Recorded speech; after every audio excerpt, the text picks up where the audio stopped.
Avant de commencer cet épisode, je voulais te rappeler quelque chose d'essentiel. En course à pied, rien ne remplace la progressivité et un accompagnement pensé pour toi. Depuis plusieurs années, j'aide des coureurs et des coureuses qui ont chacun leur réalité. Un boulot prenant, une vie de famille avec laquelle il faut souvent jongler. Des objectifs qui évoluent, parfois des doutes, mais une envie toujours présente de progresser sans se brûler les ailes.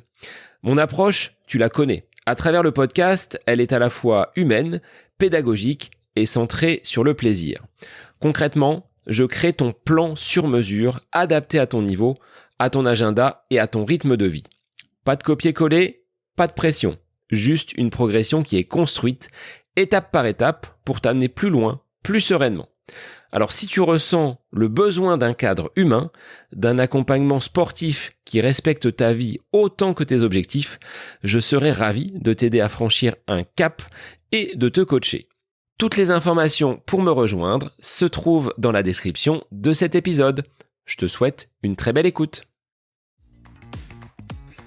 Bonjour les runners, bonjour les sportifs, bonjour au petit monde de la course à pied, c'est Seb et c'est avec un grand plaisir que je vous retrouve pour un nouvel épisode du podcast À côté de mes pompes, un épisode où nous mêlons à la fois pratique de la course à pied, rencontres avec des invités, mais également des experts.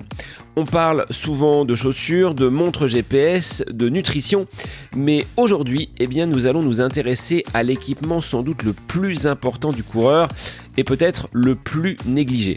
Cet équipement, on l'a tous, il nous accompagne sur chaque sortie, chaque séance, chaque course. Et surtout, on n'en aura jamais un deuxième. Cet équipement, c'est notre peau, exposée au vent, au froid, au soleil, à la transpiration, elle encaisse tout. Et pourtant, combien d'entre nous prennent réellement le temps d'en prendre soin ? Alors, dans cet épisode, j'ai voulu comprendre comment protéger sa peau quand on court, comment éviter les erreurs classiques et surtout, comment durer dans notre pratique sans le payer plus tard. Pour cela, j'ai eu l'immense plaisir d'inviter Stéphanie, dermatologue. Vous la retrouverez sur les réseaux sous le pseudonyme The Outdoor Dermato. Elle est passionnée de sport extérieur. Ensemble, nous allons vous donner des clés concrètes, des conseils simples et peut-être vous faire voir vos sorties un petit peu différemment. Parce que courir, c'est bien, c'est notre activité, c'est ce qui nous fait plaisir au quotidien, mais courir longtemps et surtout en bonne santé, vous le savez, c'est encore mieux. Un grand merci Stéphanie pour notre échange dynamique autour de cette thématique de la peau et donc de la dermatologie. Comment prendre soin et protéger sa peau quand on court, c'est le nouvel épisode du podcast À côté de mes pompes pour lequel je vous souhaite une très bonne écoute. Bonjour Stéphanie, merci d'avoir accepté l'invitation du podcast aujourd'hui. Alors avec toi, on va parler d'un équipement invisible que l'on porte sur soi et à laquelle, donc cette peau, il faut faire grandement attention. Qu'est-ce que tu peux dire, Stéphanie, déjà sur la peau avant que l'on puisse discuter, échanger de qui tu es, d'où tu viens et comment tu es venu à t'intéresser à cette dermatologie, qui plus est aujourd'hui du sport? Écoute, salut Sébastien, merci beaucoup de m'avoir invité, je suis ravie d'être avec toi aujourd'hui. Alors effectivement, tout à fait d'accord avec toi et c'est ce que je dis parfois en riant, la peau c'est le premier équipement du sportif, c'est notre interface, c'est à la fois notre bouclier, notre barrière et c'est aussi la première exposée à toutes les agressions environnementales qu'on va pouvoir rencontrer. Donc tout à fait d'accord avec toi, il faut s'en occuper et moi j'aime bien dire qu'on a une seule peau, on l'a pour toute la vie et que du coup il faut vraiment en prendre soin. Donc j'espère que l'épisode va vous servir à avoir des petites astuces pour bien prendre soin de vous. C'est tout l'enjeu, Stéphanie, de cet épisode, à la fois des tips, des conseils que tu vas pouvoir nous donner, mais également un petit côté prévention parce que moi, je vais parler de mon expérience. C'est vrai que je fais peut-être pas suffisamment attention à ma peau avec, comme tu le vois, une toison capillaire qui est très, très développée et qui nécessite peut-être un petit peu de soins particuliers. Stéphanie, dans ton parcours, comment tu as été amenée à t'intéresser à la dermatologie ? Quel a été ton profil scolaire pour te conduire aujourd'hui jusqu'à ce doctorat ? Écoute, c'était un peu une surprise. J'étais pas du tout destinée à être dermatologue initialement. J'ai choisi des études de médecine parce que j'aimais bien aller chez le dentiste, non pas vraiment, mais en tout cas j'aimais bien chez le dentiste tout le petit matériel, etc. C'est quand j'étais enfant, ça me plaisait. Donc je me voyais bien faire un métier à la fois scientifique, mais aussi très manuel. Voilà pourquoi j'ai choisi médecine. Et puis finalement, en première année, en discutant avec les étudiants des années supérieures, la médecine avait l'air passionnante. Et je me suis dit, en fait, j'ai envie d'apprendre tout sur le corps humain. Et donc j'ai choisi de faire de la médecine. Initialement, ce qui m'intéressait le plus, c'était toute la partie hormonale, donc thyroïde, diabète, hormones sexuelles, etc. Et puis en fait, en dernière année, juste avant le concours de spécialité, je suis passée en stage en dermato.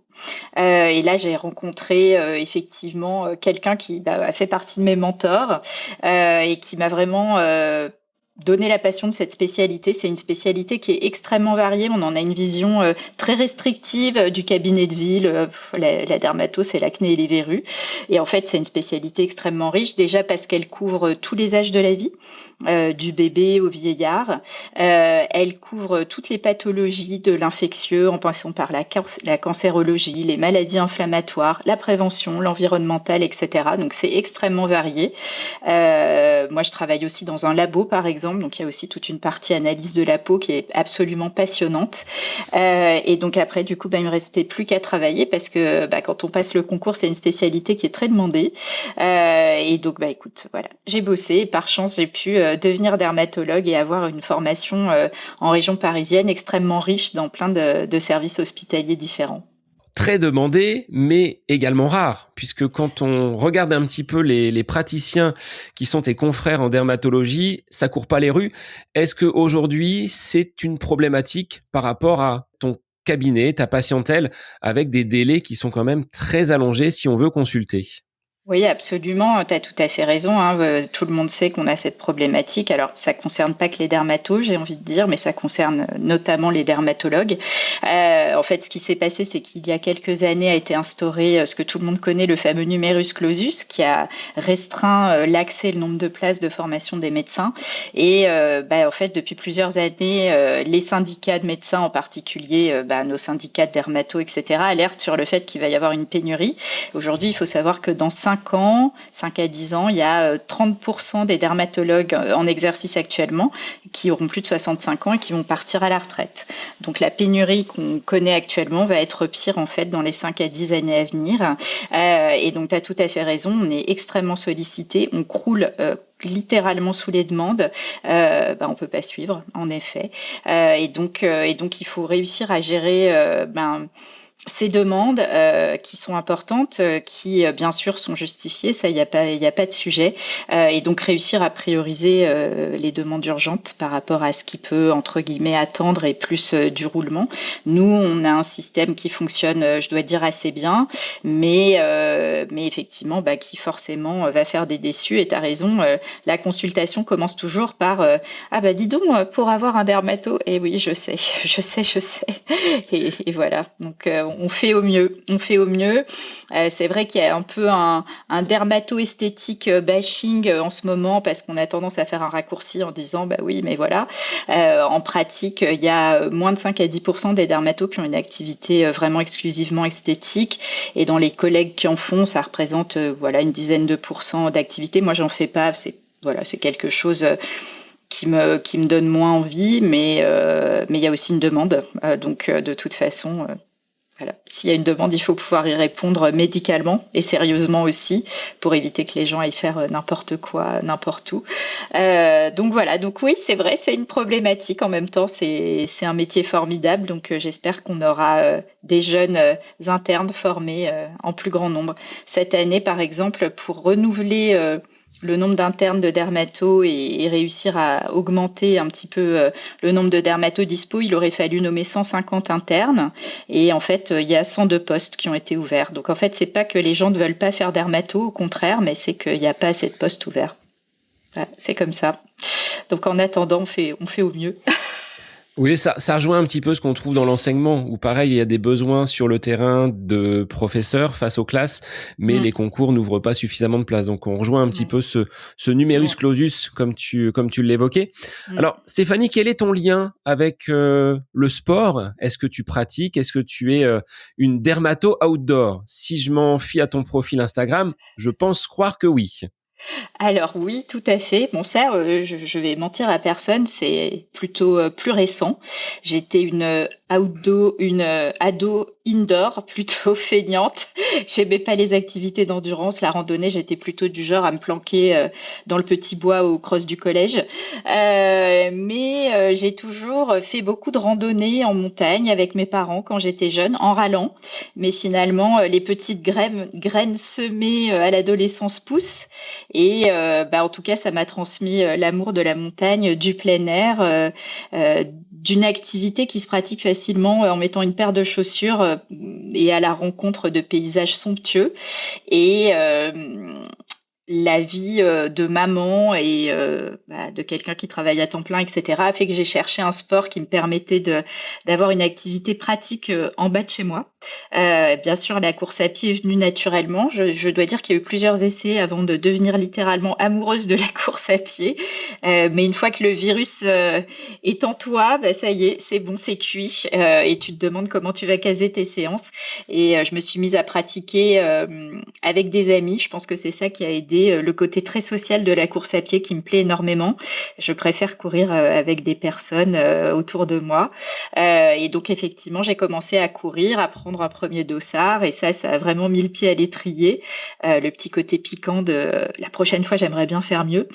Et donc, je me suis mise aussi naturellement au trail, puisque allant très souvent en montagne, je voyais ces personnes qui traversaient d'école et d'école en courant, et ça me paraissait fou au début. Et puis, finalement, c'est devenu une passion pour moi aussi. Bon, je randonne aussi beaucoup, mais beaucoup de trail, et puis beaucoup de sports de montagne, ski de rando, ski de fond, raquettes, voilà, tout ce qui peut se faire à la montagne et qui peut te permettre d'avoir une grande liberté. Voilà, ça c'est vraiment une passion. Donc voilà, tu vois, le sport est venu. Enfin, j'ai toujours fait du sport, mais le sport d'endurance plus tardivement en tout cas. Aujourd'hui, tu associes ce lien entre le sport extérieur et ta pratique professionnelle pour transmettre de bons conseils et également faire de la prévention pour ces sportifs que tu peux croiser sur les sentiers et dans les montagnes.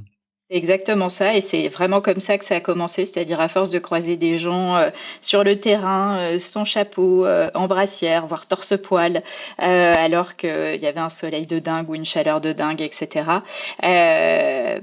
À force de me dire, oh là là, celui-là, dans 10 ans, je vais l'avoir à mon cabinet avec un cancer de la peau, je me suis dit, écoute, arrête d'être spectateur, sois acteur, en fait, tu dois faire quelque chose. Il y a de moins en moins de dermatos.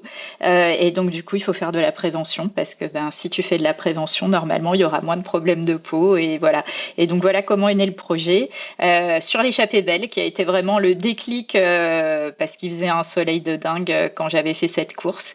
Et ça a été le début de tout un projet où, du coup, j'ai mis en place beaucoup de choses pour pouvoir développer cette activité. Cette activité, elle passe par la sensibilisation, la prévention. Donc ça, effectivement, c'est être présent sur les courses. Donc à l'UTMB l'année dernière, on revient à l'UTMB cette année pour refaire de la prévention. Je vais aussi faire de la prévention à la VVX. Je serai au marathon de Paris sur le village. Donc voilà, je suis en train de mettre en place en fait une association qui s'appelle Dans la peau des sportifs, avec des motivés autour de moi qui vont aussi participer à ce projet, d'autres dermatos notamment, et puis des copains de course à pied qui croient effectivement dans ce projet et que j'embête un peu depuis longtemps avec l'histoire de la peau. Ça passe aussi par faire des travaux de recherche pour montrer effectivement qu'aujourd'hui, il n'y a pas assez de prévention, pas assez de protection, et comprendre comment on peut s'intégrer dans la pratique sportive parce qu'il y a à la fois la compétition et là c'est très difficile puisque effectivement quand tu dois faire une perf et que tu as un temps restreint, si en plus il faut penser à par exemple remettre de la crème solaire, etc. On est tous parfaitement conscients que c'est compliqué, mais le temps majeur on le passe en entraînement, donc c'est là qu'il faut être super optimal. Et après par contre en compétition, on voit très bien, on peut être limité parce que on n'a pas bien préparé ses pieds. Voilà, ça c'est de la prévention et qu'on peut payer cash très rapidement. Bien sûr, c'est vrai en course à pied, c'est vrai en vélo, c'est vrai dans tous les sports en fait, en natation, voilà.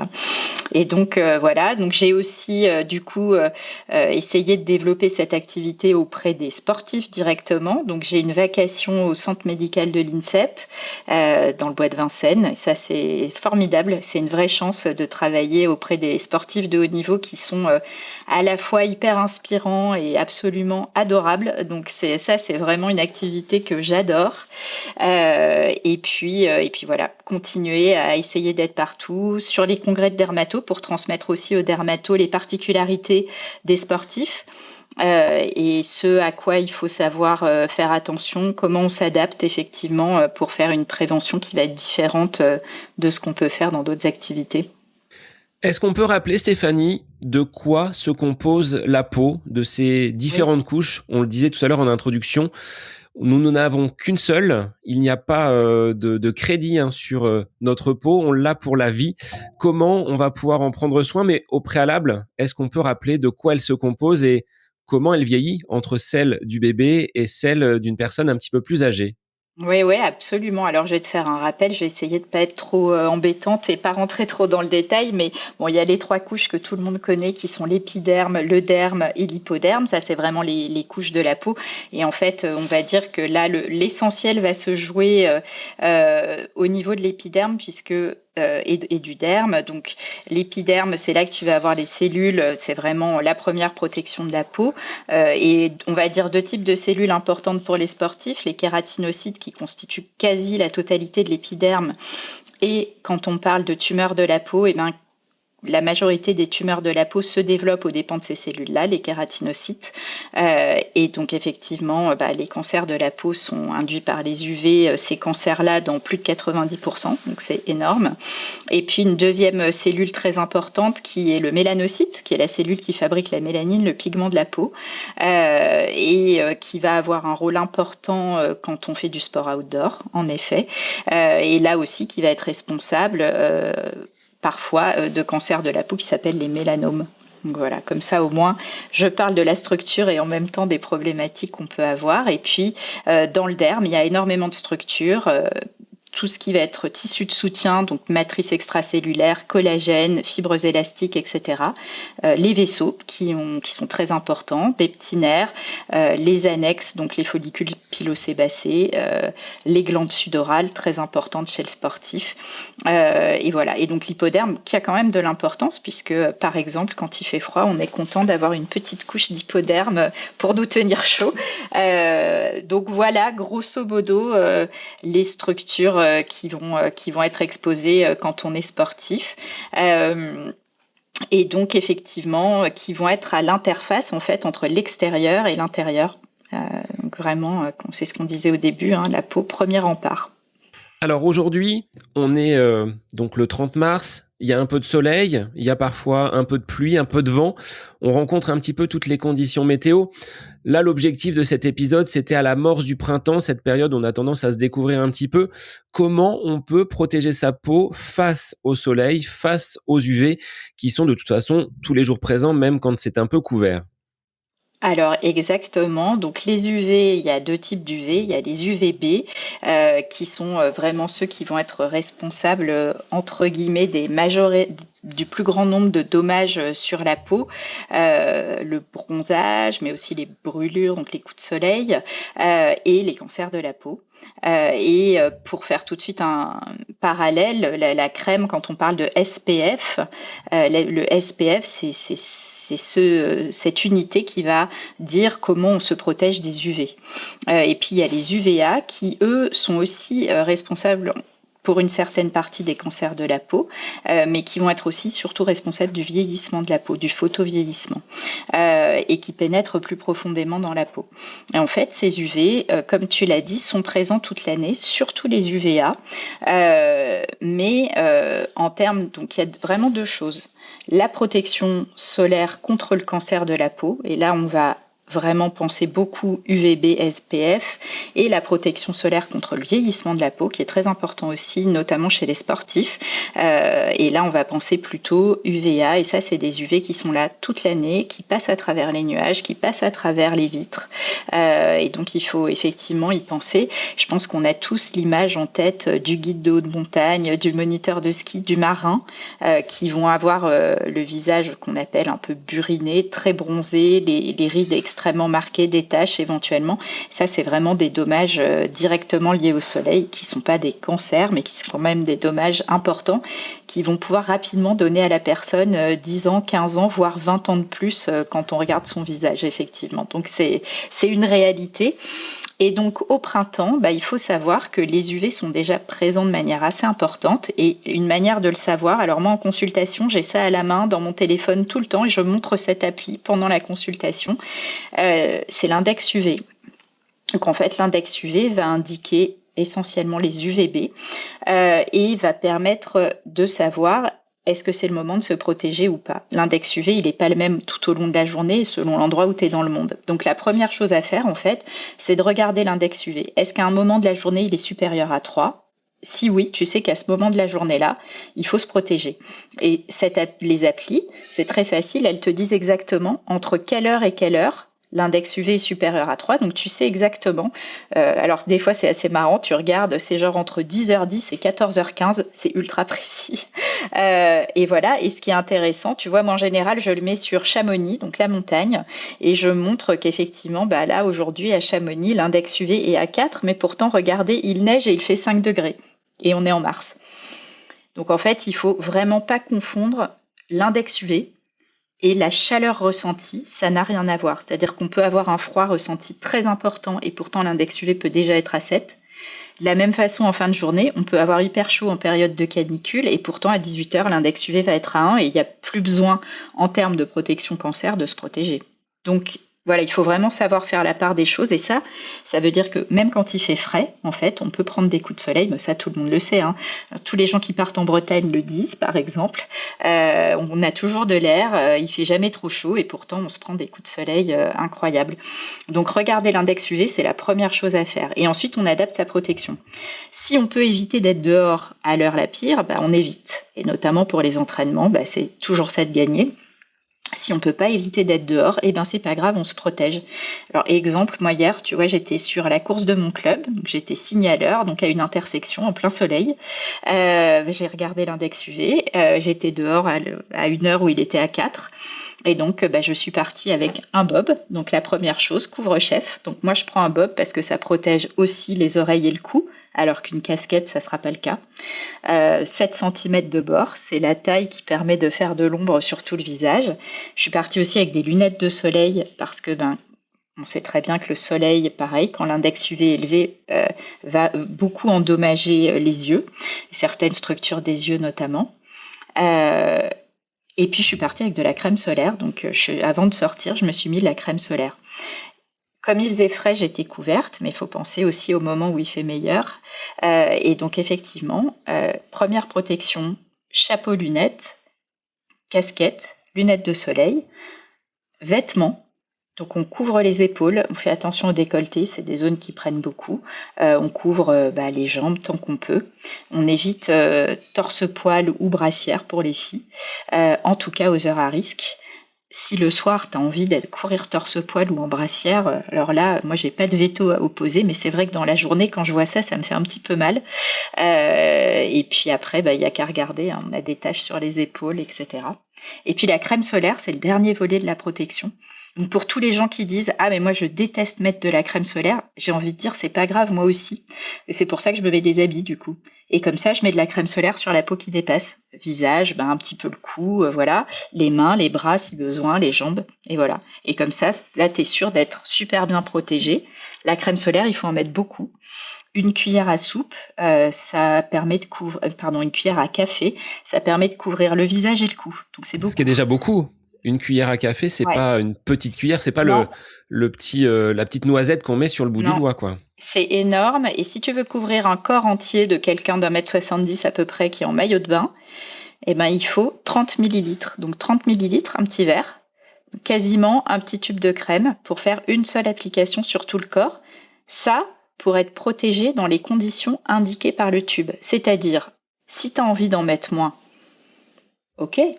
Mais du coup, si tu veux avoir le 50 qui est marqué sur le tube, c'est la quantité calculée en étude pour montrer que c'est du 50. Si tu mets moins, tu auras peut-être du 30 ou du 15 si tu as mis très peu.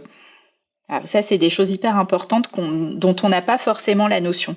Donc en fait, moi, c'est ce que je dis aux patients là quand ils me disent ah mais moi j'aime bien aller à la plage. Je leur dis du coup j'espère que vous emmenez pas un tube de crème mais un seau de crème parce que c'est ça en fait l'image c'est ça. Si c'est corps entier, c'est un seau de crème en fait. Donc voilà. Donc pour ceux qui disent ah mais moi j'aime pas la crème etc. Je fais faites comme moi, mettez des habits. Ceux qui me disent ah mais j'aime pas parce que ça coule dans les yeux, je leur dis mais moi j'ai pas ce problème parce que j'ai toujours un chapeau, une casquette. Donc du coup j'ai pas besoin d'en mettre sur le front puisque je suis protégée. Donc, tu vois, j'ai réponse à tout. Est-ce que les cheveux, que je n'ai plus beaucoup, protègent quand même du soleil? Oui. C'est vrai que moi, l'hiver, ça va plutôt être le bonnet et Ouais. dès que l'été arrive, c'est la casquette. Mais Ouais. encore faut-il qu'il y ait une casquette, comme tu l'as dit, qui couvre. Et moi, elle ne couvre pas forcément les oreilles, la Ouais. casquette. Absolument. Donc effectivement, les cheveux, ça protège bien, alors surtout quand on a comme moi, tu vois, plutôt que comme toi, en effet. Mais Moi, c'est qu'ils sont très courts, c'est pas ouais, que, mais c'est un peu plus clairsemé. voilà, et c'est vrai que il faut vraiment se protéger le crâne. La meilleure protection, effectivement, c'est casquette, chapeau. Donc moi, au cabinet, je vois des personnes de tous les âges et les hommes qui ont peu de cheveux, ils ont tous sur la tête des croûtes. Ça s'appelle des kératoses. Donc c'est des petites lésions précancéreuses qu'on brûle au froid ou avec d'autres techniques un peu plus innovantes. Et ces kératoses, on sait que si on les traite pas, au bout de plusieurs années, elles peuvent devenir des petits cancers. Il y en a aussi beaucoup sur les oreilles. Et c'est vrai que l'année dernière, à l'Ultra Trail du Mont Blanc, l'équipe avec laquelle j'étais, une équipe américaine du Michigan, et il y avait un chirurgien ORL notamment qui passe ses semaines à enlever des morceaux d'oreilles de gens qui ont des tumeurs sur les oreilles. C'est son boulot. Et c'est pour ça qu'il était là, pour sensibiliser au danger du soleil, parce que lui, il passe Ah oui, je sa croyais vie qu'il le faisait sur la semaine de la course. Il retirait des bouts d'oreilles. Non, Non. non, non, Vraiment la prévention. aucun coureur n'a été maltraité pendant cette course. Bon, on tient à prévenir les auditeurs. Rassurez-vous. Si vous croisez Stéphanie, elle ne vous retirera pas un bout d'oreille. Pas tout de suite. Mais en tout cas, voilà, c'est vraiment pour dire que c'est une problématique qui est pas juste, on n'en parle pas juste comme ça en disant oui, alors c'est pas bien et c'est mieux et patati et patata. Il y a une réalité derrière qui est le quotidien de certains médecins et de certains chirurgiens. Donc, et voilà, et cette équipe avec qui j'étais, bien sûr, tout le monde est marathonien, trailer, etc. Donc, c'est comme moi, des gens qui un jour se sont dit, en fait, j'arrête de dire il faudrait faire et je fais. Est-ce que les vêtements techniques qu'on nous vante comme étant protecteurs de ces UV A et B, notamment pour les enfants quand on les emmène à la plage, est-ce que il y a là aujourd'hui sur le commerce des vêtements qui nous protègent également pour nous les adultes quand on pratique à l'extérieur? Bien sûr, il y a des marques très engagées dans ce domaine et qui font beaucoup de recherches sur ce domaine-là, notamment sur les tissages, puisque pour être anti-UV, il faut avoir un tissage serré, fait d'une certaine façon, etc. Et donc, du coup, tu perds des capacités de thermorégulation, par exemple, si tu as un tissu très épais, très serré. Et donc, il y a beaucoup d'équipes qui travaillent, et certaines marques qu'on connaît bien, qui travaillent particulièrement sur ces t-shirts, avec effectivement une protection qui est marquée SPF 30, SPF 50, et qui travaille à rendre ces vêtements avec des technologies respirantes tout en étant protectrices. Typiquement, le t-shirt très transparent, blanc, très clair, protège mal du soleil. Voilà, par exemple. Donc, à part s'il a une techno UV indiquée, donc testée, etc. Globalement, c'est vrai qu'on a tendance à se dire mais le blanc c'est bien parce que ça capte entre guillemets moins les rayons du soleil, voilà. Mais en pratique, c'est pour la protection solaire, c'est pas forcément un bon choix si c'est très fin et très léger. Donc même sur une période comme celle-ci aujourd'hui, les températures ne sont pas très élevées. Si je vais m'entraîner en jetant un œil sur mon smartphone avec cet index UV, si c'est à plus de 3, je me badigeonne de crème. Ouais. Ah ouais, absolument. Bah, ou mets-toi des, voilà, moi, Ou le je te tissu, dis, comme tu disais, voilà, premier moyen de protection. moi, je te dis, j'ai pas envie de me tartiner H24 de crème solaire. Donc, en fait, je me mets un truc à manches longues et je mets de la crème sur les mains, parce que les filles, tu sais, on fait attention de ne pas avoir des taches sur les mains. Et ça, c'est bingo si tu te protèges pas. Et sur le visage, et puis je mets mon chapeau, et voilà. Et en fait, dans la pratique, in fine, un vêtement qui thermorégule bien en termes d'activité est pas inconfortable, c'est faux. Comme tu disais, il y a des tissus techniques hyper top qui protègent très bien. Dans mon asso, il y a une dermato qui s'appelle Claire Jacquin-Porretaz. Elle est traileuse élite et si vous la rencontrez sur les sentiers, vous verrez qu'elle est toujours ultra photoprotégée, chapeau, t-shirt, manches longues, etc. C'est quelqu'un qui est sur les podiums, hein, donc a priori, ça n'altère pas sa performance. Alors, sauf que dans les équipements Mm. nécessaires, prérequis pour les courses, on va te demander une couverture de survie, on va te demander des Ouais. flasques d'eau. Est-ce qu'on demande un tube de crème solaire ou un seau de crème solaire? Pas du tout. Alors ça, c'est une très bonne question et je te remercie de l'avoir posée. Donc il y a des courses qui recommandent des kits soleil, chaleur avec un bob ou une casquette saharienne ou une casquette plus un buff pour couvrir le cou et les oreilles, etc. Des lunettes de soleil.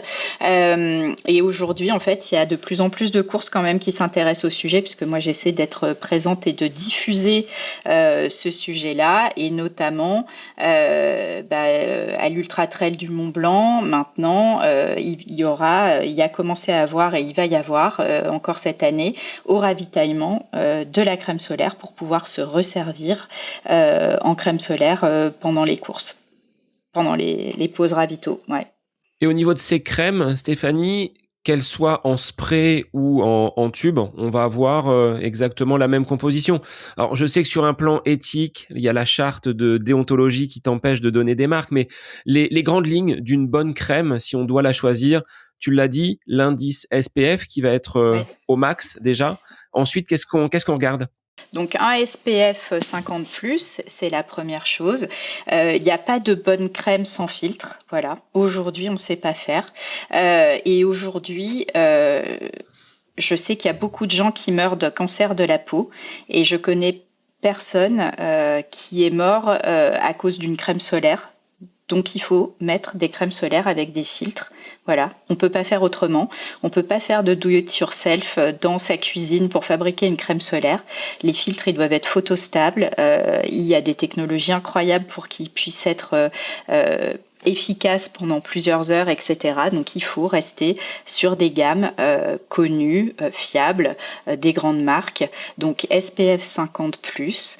Il faut qu'il y ait un filtre UVA. Donc le filtre UVA, il est indiqué dans un petit logo. Il y a écrit UVA avec un petit rond autour. La réglementation européenne, c'est un tiers du SPF minimum. Il y a des marques qui font plus. Et effectivement, ces UVA vont protéger, comme je l'ai dit, beaucoup du vieillissement de la peau. Donc extrêmement important. Et extrêmement important selon notre type de peau, ce qu'on appelle le phototype, peau claire, peau foncée, etc. Donc la quantité, on en a déjà parlé, et la texture, tu as raison, c'est une question importante. Il faut bien se dire que puisque la quantité requise, comme je disais tout à l'heure, c'est une cuillère à café pour un visage et un cou, on s'imagine bien que si on met un spray ou une brume, eh ben avant d'avoir cette quantité, il va falloir y aller sur le nombre de pchits. Alors c'est vrai que moi, en tout cas à titre personnel et pour ma famille, que j'aime et que je protège, donc je privilégie effectivement les formules crème, gel crème, éventuellement lait, mais dans ces cas-là, faut en mettre beaucoup. Donc voilà. Donc les sprays en retouche, pourquoi pas. Les sticks, c'est une question qu'on me pose souvent. Il y a le côté très pratique du stick qu'on n'a pas besoin de toucher. Voilà. J'ai plein de copains sportifs qui m'envoient des photos d'eux ou de leurs enfants avec la photo du coup de soleil entre les passages du stick. Donc voilà, le stick n'offre pas une protection totale. Le stick ne permet pas de mettre une cuillère à café, là encore une fois. Mais moi, j'avoue que par exemple, effectivement, si je suis en train de courir et que je sais que je vais pas être dehors trop longtemps et que je me dis oui, j'ai pas mal transpiré, un petit coup de stick sur le nez, sur les joues, sur les zones qui sont pas protégées, pourquoi pas, c'est un côté très pratique. Mais avant de partir, j'ai déjà mis une couche de crème un peu partout. Donc pour des retouches, top. Mais pas pour faire la protection solaire exclusive une fois. Avec la transpiration, est-ce qu'il faut revenir un petit peu plus souvent à cette application de la crème parce que on transpire, on va s'éponger, s'essuyer, il n'y a plus rien. Donc, à quel moment on considère qu'il faut réappliquer la crème une fois qu'on a bien transpiré après notre séance ou pendant notre séance? C'est une très bonne question et malheureusement, j'ai pas de réponse à te donner. Et ça, je peux te dire, j'ai fait l'enquête auprès de plusieurs marques et j'ai pas réussi à avoir de réponse définitive. La théorie, c'est on renouvelle toutes les 2 heures. Là, quand on transpire, et il faut savoir que au bout de 15 minutes, on transpire suffisamment pour augmenter notre risque d'absorption des UV. Ça, il y a eu énormément d'études qui ont prouvé ça. Donc c'est 15, je crois que c'est 17 minutes, le chiffre exact de footing simple va faire que tu absorbes plus d'UV que quand tu n'es pas en train de transpirer. Donc c'est vraiment très important. Donc moi je dirais que si on transpire beaucoup, je recommande de renouveler plus, mais j'ai pas de chiffre précis à te donner, donc je dirais c'est un peu au ressenti. Et comme tu dis, oui, si on s'est épongé, typiquement moi, si je suis en course longtemps dehors aux heures chaudes et que je m'emmène une petite serviette pour m'essuyer, là je sais que si je me suis essuyée, il va falloir me recrémer. Et puis un deuxième truc avec la transpiration, c'est l'inverse, et ça aussi on me l'a souvent demandé. Moi je veux pas mettre de crème parce que ça empêche de transpirer. Et ça limite la sudation et donc ça limite la performance sportive. Là aussi, il y a très peu d'études, mais il y a une étude qui avait été faite qui a comparé effectivement, c'était facile, un bras avec crème, un bras sans crème, et en fait, il n'y avait pas de différence de sudation, mais c'était une petite étude. Et là, certainement, effectivement, ça fait partie des choses, des études qu'il faudrait faire de nouveau, qui seraient extrêmement pertinentes avec l'essor de la pratique sportive et outdoor notamment. Je pense que c'est des réponses que les sportifs attendent.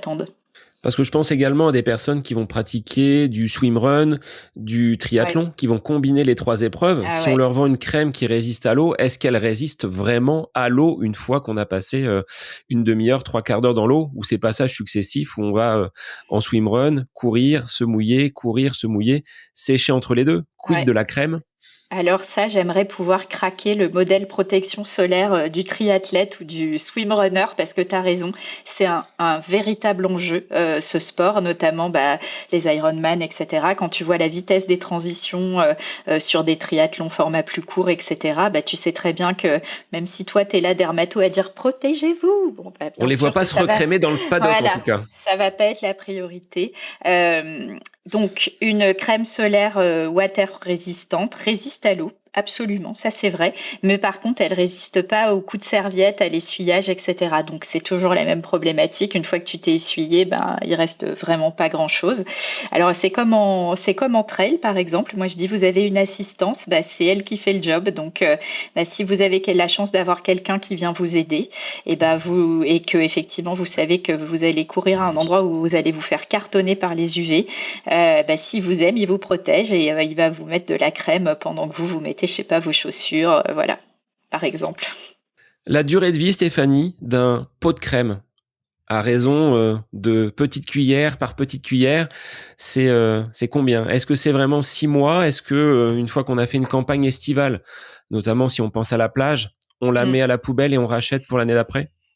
Alors, je vais te donner un exemple. Moi, l'année dernière, sur un pont de mai, je suis partie faire de la rando à Chamonix et la durée de vie de mon tube de crème a été un week-end parce que j'en ai mis la quantité qu'il fallait pour être bien protégée. Donc, tu vois, voilà la réponse de la dermato. Après, en théorie, après ouverture, je crois que c'est 6 mois. C'est une question de photostabilité des filtres. Probablement que ça peut être un peu plus, mais je pense que c'est communiqué tel quel pour des raisons de sécurité plus que pour des raisons mercantiles. Puisqu'en effet, je pense que les marques qui vendent des crèmes pensent aussi que normalement tu vas l'utiliser en totalité sur la saison pour laquelle tu l'as acheté. Donc voilà. Donc en théorie 6 mois. Voilà, il n'y a pas de danger entre guillemets à la garder 1 an. C'est-à-dire si tu la mets sur ta peau, tu vas pas faire une allergie, etc. Mais est-ce que le filtre sera aussi efficace? J'ai pas de réponse définitive. Donc c'est vrai que j'aurais tendance à me fier aux recommandations des fabricants dans ces cas-là. Alors à l'inverse, on a évoqué le versant soleil, le côté froid, vent, pluie, on sort tout juste de l'hiver. Est-ce qu'il y a là aussi des conseils que tu peux nous transmettre et transmettre aux auditeurs sur le soin à apporter à notre peau? Alors, pour directement écarter ce sujet, donc, je rappelle que c'est pas parce qu'il fait froid qu'il n'y a pas d'UV. Donc voilà, donc la première protection, ça reste la protection solaire et voilà. Et donc effectivement, sur le froid, il y a d'autres problématiques. C'est l'exposition de notre bouclier, notre barrière cutanée, effectivement, qui va être déshydratée, fragilisée. On voit très bien, hein, on a la peau qui tire, qui est rouge, qui est sèche, etc. Pour moi, là aussi, la première protection, elle est vestimentaire, c'est-à-dire que quand on voit qu'on a les mains sèches et qui craquent et qui pèlent et qui fissurent tout l'hiver, c'est pas compliqué, faut mettre des gants en fait tout le temps dès qu'on est dehors. Hein. C'est même si on ressent pas le froid, en fait, c'est aussi pour protéger sa peau. Mettre un buff autour du cou, protéger ses oreilles. On dit aussi qu'on a moins froid et qu'on est moins sujet à l'hypothermie quand on a la tête protégée. Moi, je sais que c'est vrai. Hein. Effectivement, il y a beaucoup de déperdition de chaleur par la tête, donc bien se protéger avec des vêtements adaptés. Ça, c'est vraiment la première chose à faire. Effectivement, avoir une routine simple le soir quand on rentre chez soi, se laver le visage avec des produits doux, non agressifs, de type sans savon par exemple ou sur gras, qui vont être très adaptés. Et encore une fois, là on parle des peaux sensibles fragilisées. Quand on a la peau complètement normale et qu'elle va très bien, on peut un peu utiliser ce qu'on veut en fait. Hein. Il y a pas de blocage non plus à faire. Quand on a une peau normale, finalement, on a la chance de pouvoir faire la routine qu'on veut, mettre des produits parfumés si on en a envie, etc. Mais je dirais que voilà, la recommandation qui va à tout le monde, c'est vraiment de prendre des choses très douces. Et effectivement, mettre une crème hydratante sur sa peau quand elle a été beaucoup exposée toute la journée dehors. De toute façon, en général, si on s'écoute un tout petit peu, on sent qu'elle en a besoin en fait. Après la douche, là on sent que ça tire. Voilà, ça tire, on met un peu de crème et on est bien. Une crème hydratante, simple, nourrissante, pareil, avec pas trop de parfum, pas trop de produits. Et ça roule, hein, c'est pas trop compliqué. Le côté douche, justement, après un entraînement ou après une compétition, est-ce qu'on se précipite vraiment sous la douche ou est-ce qu'on attend un petit peu que le corps retombe en température pour ne pas agresser encore plus la peau qui aura été sollicitée sur nos séances et nos compétitions? Ouais, alors là aussi, cette question, tu as raison, on me la pose aussi souvent. C'est très variable selon les individus. Effectivement, il y a des gens qui disent très bien, moi, si je me douche tout de suite après, là, de toute façon, 10 minutes après, il faut que je me redouche parce que je transpire encore tellement. Je dirais que voilà, on adapte. Quand on sent que ça y est, on a arrêté de transpirer, c'est le moment de prendre la douche. Et voilà, il y a pas plus de recommandations. Je dirais le sport sur lequel je vais faire une vraie recommandation éventuellement, c'est la natation. Pour les gens qui vont avoir la peau très sèche ou de l'eczéma. Là, oui, effectivement, c'est recommandé de rincer le plus vite possible avec un produit très très doux et de se crémer la peau après. Et ça, c'est vraiment pour une question de confort de la peau et éviter d'avoir une poussée de sécheresse ou de plaques d'eczéma.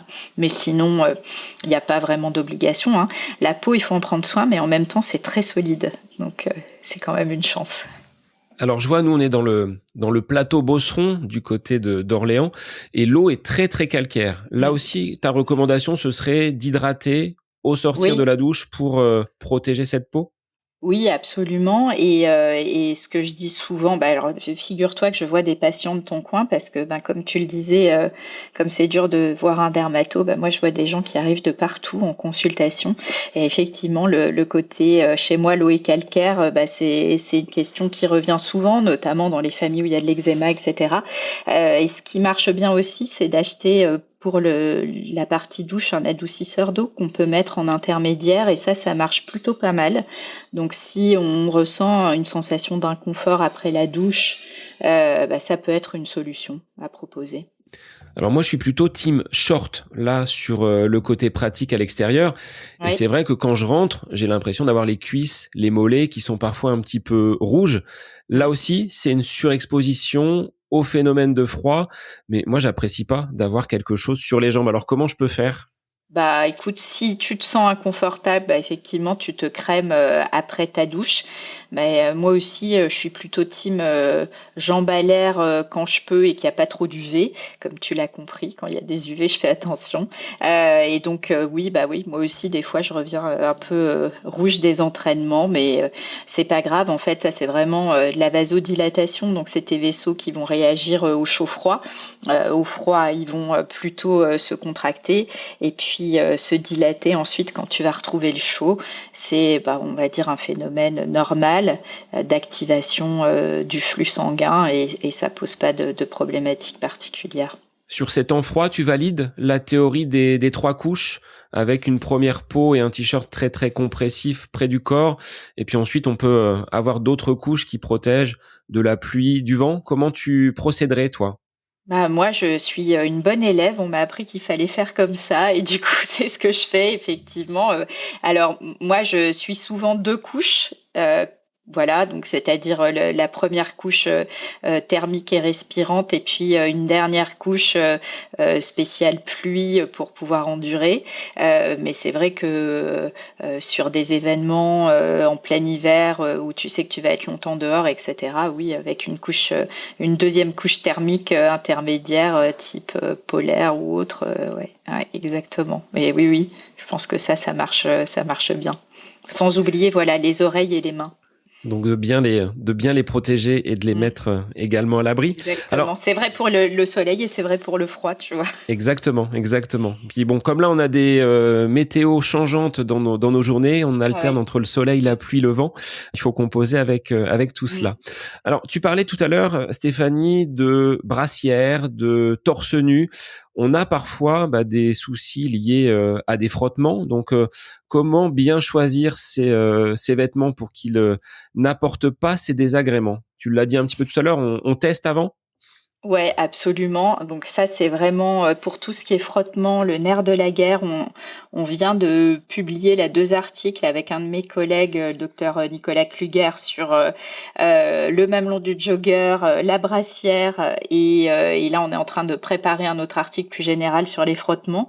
Et en effet, la meilleure méthode, c'est la prévention. Exemple typique du mamelon du jogger, hein, mais je pense que tout le monde s'est fait avoir une fois. C'est je vais courir un semi ou un marathon pour une asso et je récupère le t-shirt de l'asso que je dois porter juste sur la ligne de départ en fait.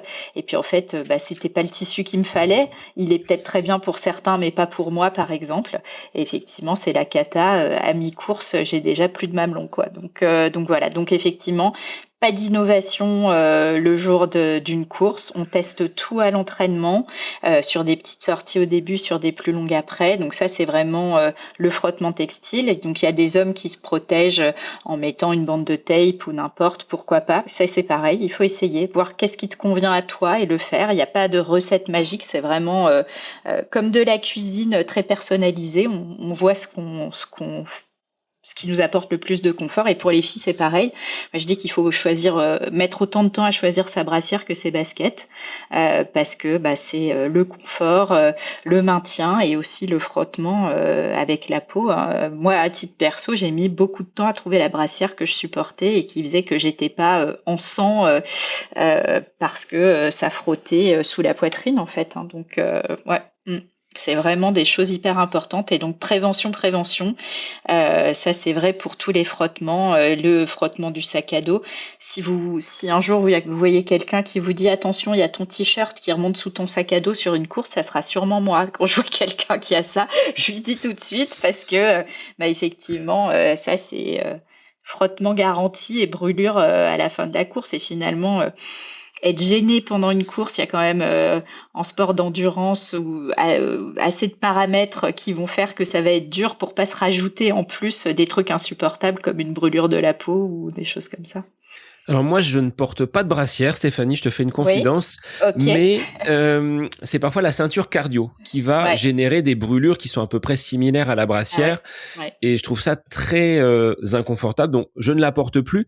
Mais je trouve également au niveau de la montre, j'ai peut-être tendance à trop la serrer et ça peut faire des marques également. Donc Mm, mm. là aussi, ce sont des ajustements ou c'est quoi? C'est la réaction du silicone avec le frottement, la sudation?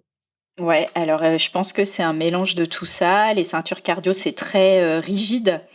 Moi, j'en porte plus depuis un marathon le marathon de Paris là que j'ai fait, c'était il y a 2 ans, je crois, où en plein milieu de course, au semi, j'ai une copine qui était venue m'encourager et je lui ai balancé ma ceinture cardio parce que je pouvais plus la supporter. Effectivement, j'étais complètement brûlée. Euh, donc ça, je pense qu'il y a des ajustements à faire. Et en effet, tu as raison. Le problème, c'est que si on veut avoir le cardio poignet, il faut très bien ajuster sa montre puisque c'est un capteur, je sais plus comment ça s'appelle, c'est pas photochromique mais photo quelque chose. Donc s'il est pas bien en contact avec ta peau, bah, déjà que le cardio poignet est pas hyper fiable, c'est encore moins fiable. Mais du coup, tu as raison, ça fait beaucoup plus transpirer sous la montre. Donc oui, non, c'est un petit peu compliqué de trouver la solution la plus adaptée. Je crois qu'au bras, c'est pas mal, d'après ce que j'ai cru comprendre. Mais... Ben, j'avais reçu Anthony Costa, qui est cardiologue, et il Oui, disait justement que les cellules et l'épaisseur, on va dire, des vaisseaux étaient plus importants ici. Donc, il y avait un meilleur passage au niveau de ce capteur. Donc, à ouais, tester ouais. sur le bras, ça bouge un petit peu moins, c'est peut-être un petit peu moins invasif, parce que si on cumule brassière plus ceinture cardio, ça peut être le double effet négatif du port de ces matériels. Voilà, je suis un peu update parce que j'ai écouté ton épisode, figure-toi, avec Anthony Costa. Donc voilà, ça m'a intéressé. Bon, écoute, un grand merci. C'est vrai que on a la chance par le biais du podcast d'avoir des experts comme toi aujourd'hui, comme Anthony, qui nous apportent à nous, les sportifs amateurs, bon nombre de conseils. Alors moi, j'avais un autre aspect sur lequel je voulais t'interroger, Stéphanie, c'est les pieds, qui sont la seule surface qui nous relie au sol et peut-être celle de laquelle on prend le moins soin. Donc j'avais discuté déjà avec des podologues, mais de ton regard de dermato, ces pieds, est-ce qu'ils sont finalement si peu considérés que cela, alors que c'est eux qui nous font quand même avancer?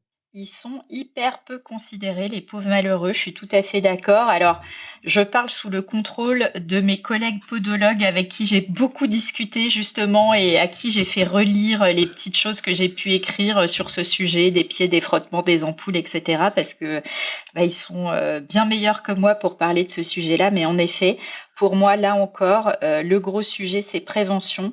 Quand on est un sportif amateur, il faut avoir vu au moins une fois ou alors à chaque fois dans sa vie un podologue pour vérifier que ses pieds sont en bon état, notamment quand on va leur faire endurer des heures de rando ou de course, etc.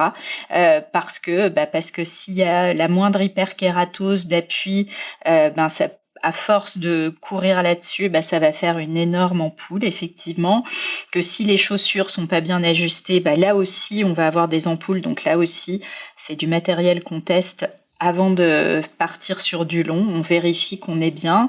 Attention aux fausses bonnes idées comme certains pansements qui vont finalement s'enrouler et être plus délétères que préventifs.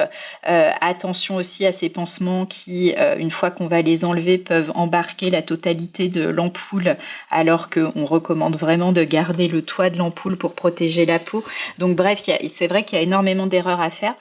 Euh, Moi, pendant très longtemps, hein, j'ai vu avant chaque grosse course un podologue. Maintenant, bon, je dirais que je crois que j'arrive à peu près bien gérer mes pieds et j'ai plus de problème. Mais avant, je savais pas faire et j'ai beaucoup vu de podologues pour faire des petits soins, être sûr que j'allais pas avoir une petite peau qui allait me blesser avant la course. Donc, il faut vraiment pas hésiter. Ils sont pros, ils connaissent hyper bien. et ils sont extrêmement aidants sur la prévention des blessures liées à ça. Et là aussi, hein, c'est comme je disais tout à l'heure, s'arrêter ou être vraiment diminué dans sa performance à cause d'un frottement, bah c'est pareil, à cause d'une ampoule, c'est vraiment insupportable. Bon, pourtant, malheureusement, c'est hyper fréquent, hein, donc voilà.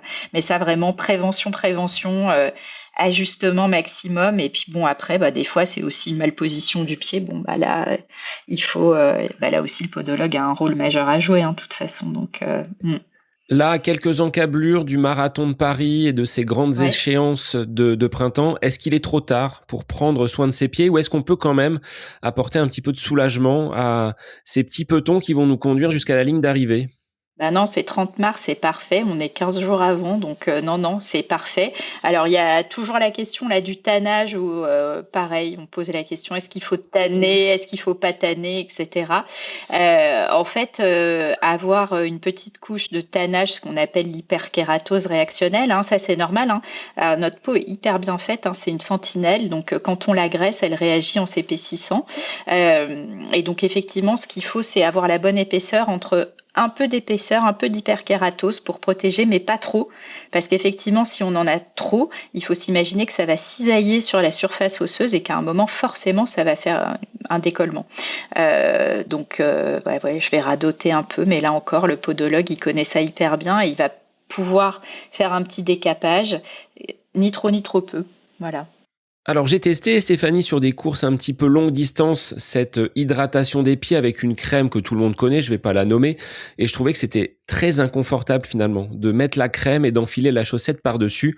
Maintenant, j'ai trouvé une paire de chaussettes qui ne réalise plus d'ampoule sur mes pieds et j'ai trouvé, on va dire, l'équipement qui correspond, mais c'est vrai que je ne pense pas suffisamment à hydrater mes pieds et à mettre de la crème alors que c'est la seule surface qui me relie au sol quand je cours.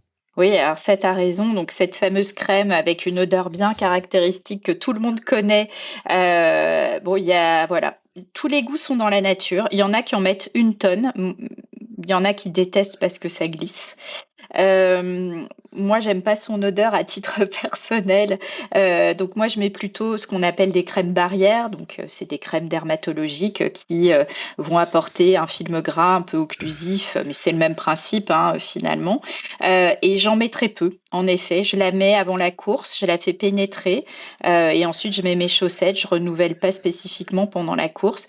J'ai la chance, tout comme toi, d'avoir trouvé les chaussettes qui me conviennent et la paire de chaussures qui me convient aussi.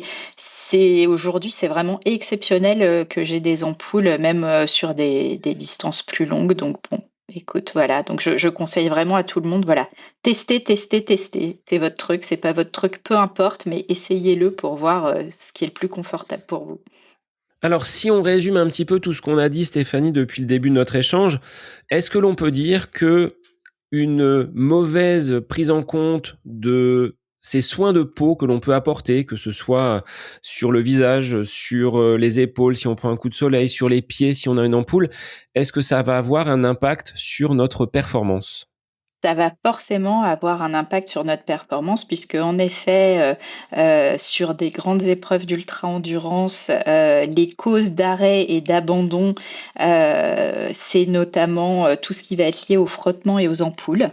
Pas que bien sûr, hein, les pathologies digestives et cetera, mais ça représente vraiment selon, certaines publications, un pourcentage très important des causes d'abandon. Donc si vous oubliez votre peau, elle vous oubliera pas, donc vous aurez un coup de soleil qui va vous empêcher ensuite, de remettre peut-être votre sac à dos ou je sais pas.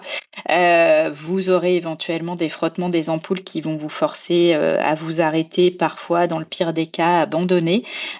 Donc encore une fois, la prévention, c'est vrai pour tout, prévention solaire, prévention de la santé des pieds, prévention des frottements, c'est vraiment, le maître mot. C'est une petite routine à prendre en compte. J'entends déjà là ceux qui disent: «Ah mais la charge mentale, t'imagines si en plus il faut commencer à s'occuper de sa peau, alors là on s'en sort plus». Beh, en fait, réfléchissez le nombre de fois où vous avez eu une ampoule, où vous avez eu un coup de soleil, où vous avez eu un gros frottement.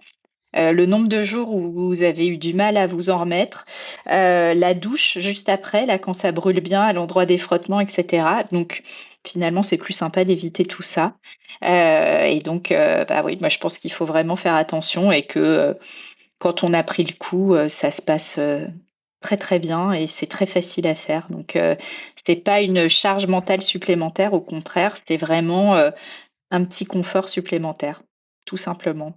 Est-ce qu'il y a des aspects, Stéphanie, qu'on a oubliés dans ce relationnel entre la peau et le sportif dans notre échange jusqu'à présent? Est-ce que tu vois des choses qui n'auraient pas été soulevées? Écoute, oui, il y a plein de choses. On n'a pas discuté, par exemple, des mycoses, des infections. Est-ce que le spa c'est bien pour la récup ou est-ce que c'est cracra? Enfin voilà, il y a tout un tas de, il y a tout un tas de choses. Euh, qui peuvent, en effet, atteindre plus particulièrement les sportifs. Il y a tout ce qui va être engelure aussi en hiver et cetera. Bref, en fait, les problèmes, entre guillemets «dermatologiques» ou en tout cas les aspects dermatologiques, de la pratique sportive sont, très variés. On pourra faire plein d'épisodes, Sébastien, si tu as envie pour, approfondir ces sujets-là. Vous trouvez, oui, aussi plein d'informations effectivement sur mon compte Instagram. Il y a quand même beaucoup de bonnes infos qui circulent. J'ai l'impression que c'est un sujet sur lequel j'ai toujours une très bonne écoute et un très bon accueil parce que finalement, on est tous au moins une fois dans sa vie concernés. Donc ça vaut le coup de faire attention, prendre des bonnes habitudes. Est-ce qu'en 3 points, tu pourrais résumer comment bien protéger et prendre soin de sa peau? Même si on l'a déjà dit, je pense qu'il y a des messages qu'il faut marteler pour que ça puisse rentrer dans les cerveaux. Donc, je redis, le maître mot, c'est prévention. Vraiment, la clé, c'est 99% du job. Je dirais en deuxième, donc prévention, index UV, heu et protection par les vêtements, que ce soit, au sens large, chapeau, lunettes, casquette, vêtements, couvrir les épaules et cetera. C'est vraiment les fondamentaux, en trouvant bien sûr les bons vêtements et cetera. On n'oublie pas la crème solaire et cetera, mais voilà, vraiment pour moi, c'est des choses qui sont trop négligées et qui sont vraiment des piliers de l'accompagnement, du sportif, quelle que soit sa pratique. Alors, si des auditeurs ont besoin de faire appel à tes services, même si tu l'as dit, il y a beaucoup de demandes, très peu de créneaux finalement disponibles par rapport à ces demandes, mais quels seront les moyens par lesquels on peut te retrouver et prendre contact avec toi? Alors je peux pas, dire où je travaille, que c'est Bon, de la alors, publicité et c'est voilà, donc interdit. on va pas le dire. Voilà. Je peux dire effectivement voilà, vous pouvez me trouver sur mon compte Insta. J'essaye de répondre dans la mesure du possible aux demandes que j'ai. Vraiment, toujours avec plaisir, pas toujours, dans les 10 minutes, mais j'essaie de faire au mieux. Voilà, c'est je pense le moyen le plus simple de me joindre et j'essaie toujours de donner des infos. Il y a vraiment, beaucoup de petites fiches et de petites astuces, que vous pourrez trouver qui répondent, je pense déjà j'espère, à pas mal de questions et je suis toujours preneuse s'il manque des choses pour qu'on me le dise. Donc n'hésitez pas si vous avez envie de sujets particuliers que j'aurais pas encore traités, ne pas hésiter. Quelle sera ton actu sur le plan sportif, là, pur et dur? Alors, sur le plan sportif pur et dur, la prochaine, c'est la VVX, le format 84 vous m'y retrouverez aussi pour faire de la prévention, solaire le jeudi. Donc voilà, il y aura une petite conférence sur le sujet. Ensuite, je serai au Trail des Jets qui est, l'endroit où j'aime passer du temps en Haute-Savoie, qui est, le week-end du 19 juillet si je me trompe pas de date.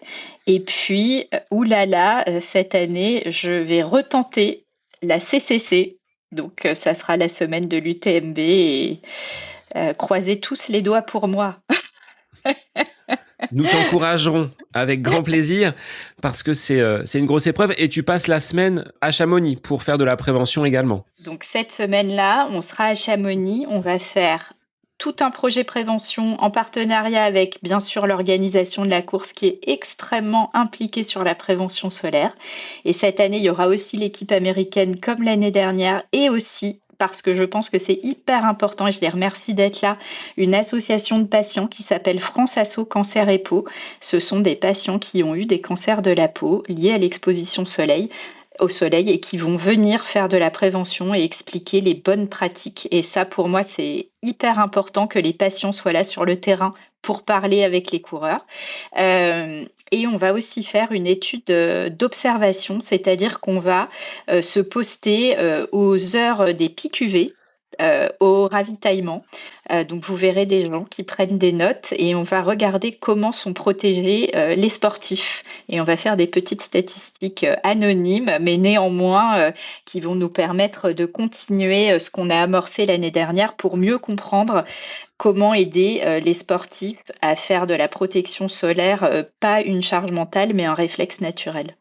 Donc tu continues cette recherche par le biais de ces projets, explorations de sportifs. Exactement, et je remercie beaucoup l'organisation de l'UTMB qui nous a fait confiance dès l'année dernière alors qu'on ne se connaissait pas, mais ils ont immédiatement adhéré au projet. Vous savez qu'ils sont hyper impliqués. Alors, je ne fais pas de pub, je ne veux pas rentrer dans la polémique, c'est bien, c'est pas bien, mais en tout cas, clairement, il y a une volonté de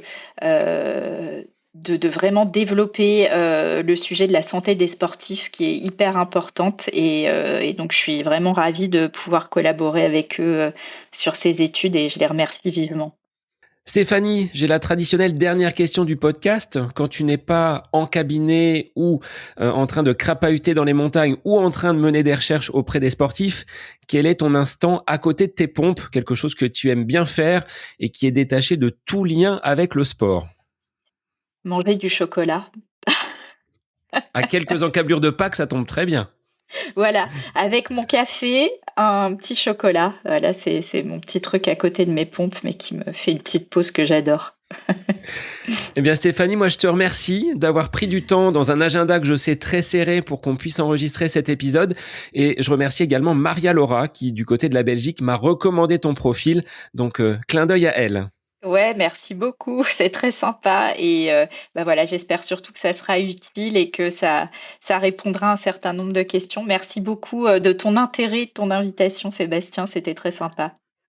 Donc on a soulevé d'autres sujets, je pense que tu reviendras pour qu'on échange sur d'autres aspects de la dermatologie et du sport. Et pour moi, je vous souhaite une très belle fin de semaine et je vous dis à la semaine prochaine pour un nouvel épisode du podcast À côté de mes pompes. Bonne semaine à vous. Cet épisode avec invité sur le podcast À côté de mes pompes est désormais terminé. Je vous remercie infiniment pour votre écoute. N'hésitez pas sur les différentes plateformes à venir échanger, à entamer la conversation. C'est un réel plaisir pour moi que de prolonger ces discussions. Je vous souhaite une très belle fin de journée et je vous dis à la semaine prochaine pour un nouvel épisode du podcast À côté de mes pompes.